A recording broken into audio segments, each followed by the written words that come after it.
शैक्षणिक व्यासपीठाचा विजय केला पाहिजे आपण. त्यामुळे मला वाटतं एक घोषणा झालीच पाहिजे. कोल्हापूर जिल्हा शैक्षणिक व्यासपीठाचा, कोल्हापूर जिल्हा शैक्षणिक व्यासपीठाचा खऱ्या अर्थानं जर बघितलं तर सुप्रीम कोर्टाच्या निर्णयाविरोधात महाराष्ट्र शासनानं पुनर्विचार याचिका दाखल करणं गरजेचं होतं. सगळ्यांनी या ठिकाणी हीच भूमिका मांडली. काही राज्यांनी त्या ठिकाणी पुनर्विचार याचिका दाखल केलेली आहे, परंतु महाराष्ट्र शासनाच्या वतीने ही याचिका दाखल झाली नाही. आणि या संदर्भात 4 ऑक्टोबरला मोर्चा राज्यभर आयोजित केला होता, परंतु 1 ऑक्टोबरला त्या ठिकाणी मंत्री महोदयांनी मीटिंग घेऊन सांगितलं की आम्ही 16 ऑक्टोबर पर्यंत हा पुनर्विचार याचिका दाखल करतोय आणि त्यामुळं मोर्चा तुम्ही स्थगित करा.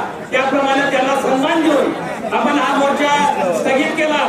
परंतु आमच्या शिक्षकांचा सन्मान ठेवण्याची भूमिका शासन करत नसल्यामुळे खऱ्या अर्थानं या ठिकाणी आपल्याला हा मोर्चा आज आयोजित करावा लागलेला आहे. आणि यामध्ये खऱ्या अर्थानं जर बघितलं तर या महिलांची प्रचंड संख्या या मोर्चामध्ये आज दिसून येते. शासन एका बाजूला सांगते आमची लाडकी बहीण आहे, बहिणीचा आम्ही लाड करतोय, मग या बहिणी नाहीत का शासनाच्या? हा सुद्धा तुम्हाला आम्ही विचार करण्याची बाब आहे. त्यामुळे या ठिकाणी पुनर्विचार याचिका दाखल केली पाहिजे.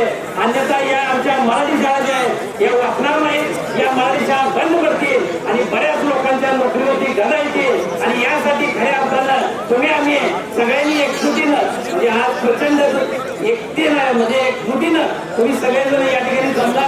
तुम्हाला धन्यवाद देतो की एका शॉर्ट नोटीसवर एवढ्या संख्येने या ठिकाणी जमलाय.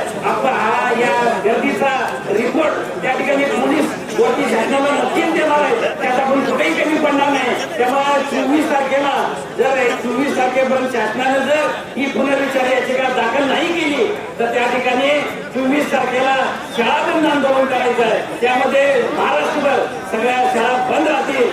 कुठल्याही संघटनेनं हे दावे न बाळगता या सगळ्या आंदोलनामध्ये सहभागी व्हायचं आहे आणि शासनाला नमवायचं आहे की हे आमची पुनर्विचार याचिका दाखल झालीच पाहिजे. आमच्या शिक्षकांना न्याय मिळालाच पाहिजे. शिक्षक एक